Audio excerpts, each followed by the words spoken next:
वेद जिनके विषय में नेति नेति कहकर रह जाते हैं और शिवजी भी जिन्हें ध्यान में नहीं पाते, अर्थात जो मन और वाणी से नितांत परे है, वे ही श्री राम जी माया से बने हुए मृगों के पीछे दौड़ रहे हैं। वह कभी निकट आ जाता है और फिर दूर भाग जाता है, कभी तो प्रकट हो जाता है और कभी छिप जाता है। इस प्रकार प्रकट होता और छिपता हुआ तथा बहुतेरे छल करता हुआ वह प्रभु को दूर ले गया। तब श्री रामचंद्र जी ने तक कर निशाना साध कर कठोर बाण मारा, जिसके लगते ही वह घोर शब्द करके पृथ्वी पर गिर पड़ा। पहले लक्ष्मण जी का नाम लेकर उसने पीछे मन में श्री राम जी का स्मरण किया। प्राण त्याग करते समय उसने अपना राक्षसी शरीर प्रकट किया और प्रेम सहित श्री राम जी का स्मरण किया। सुजान सर्वज्ञ श्री राम जी ने उसके हृदय के प्रेम को पहचान कर उसे वह गति अपना परम पद दी जो मुनियों को भी दुर्लभ है।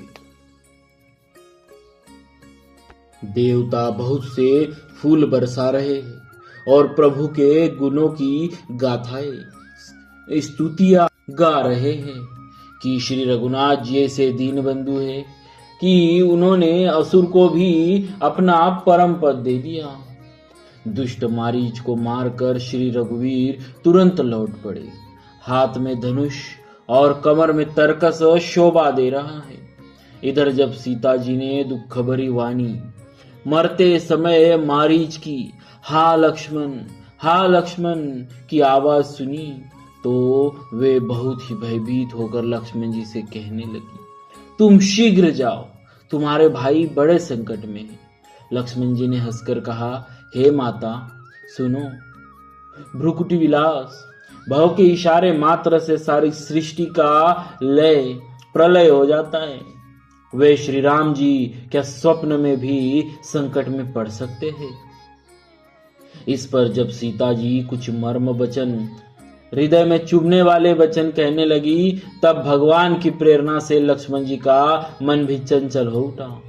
वे श्री सीता जी को वन और दिशाओं के देवताओं को सौंपकर वहां चले जहां रावण रूपी चंद्रमा के लिए राहु रूप श्री रामचंद्र जी थे।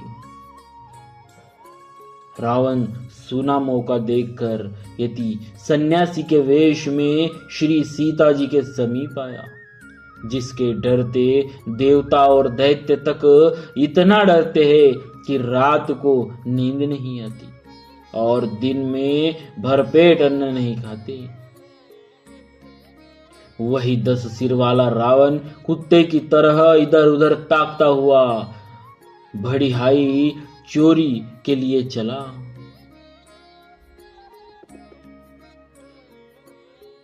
काकभूषुंडी जी कहते हैं, हे गरुड़ जी, इस प्रकार कुमार्ग पर पैर रखते ही शरीर में तेज तथा बुद्धि एवं बल का लेश भी नहीं रह जाता।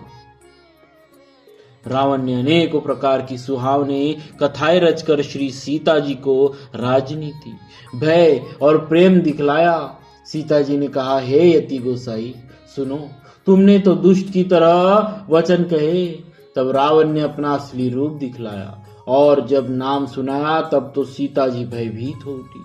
उन्होंने गहरा धीरज धरकर कहा, अरे दुष्ट, खड़ा तो रहे, प्रभु आ गए। जैसे सिंह की स्त्री को तुच्छ खरगोश चाहे, वैसे ही अरे राक्षस राज, तू मेरी चाह करके काल के वश हुआ है।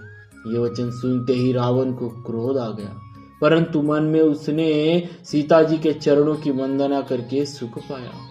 फिर क्रोध में भरकर रावण ने सीता जी को रथ पर बैठा लिया और बड़ी उतावली के साथ आकाश मार्ग से चला, किंतु डर के मारे उसके रथ हाका नहीं जाता था।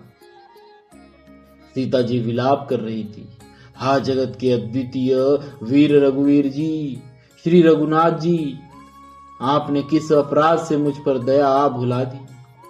हे दुखों के हरने वाले, हे शरणागत को सुख देने वाले, हा रघुकुल रूपी कमल के सूर्य, हा लक्ष्मण, तुम्हारा दोष नहीं, मैंने क्रोध किया, उसका फल पाया। श्री जानकी जी बहुत प्रकार से विलाप कर रही है। हाय, प्रभु की कृपा तो बहुत है, परंतु वे स्नेही प्रभु बहुत दूर रह गए हैं। प्रभु को मेरी यह विपत्ति कौन सुनावे। यज्ञ के अन्य को गदहा खाना चाहता है। सीता जी का भारी विलाप सुनकर जड़ चेतन सभी जीव दुखी हो गए। गृद्ध राज जटायु ने सीता जी की दुख भरी वाणी सुनकर पहचान लिया कि रघुकुल तिलक श्री रामचंद्र जी की पत्नी है।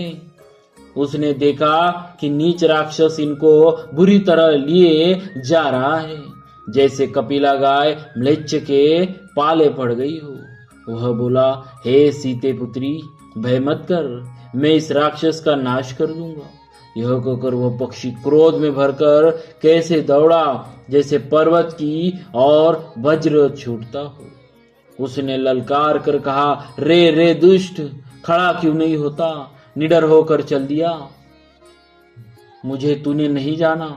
उसको यमराज के समान आता हुआ देखकर रावण घूम कर मन में अनुमान करने लगा, यह या तो मैनाक पर्वत है या पक्षियों का स्वामी गरुड़।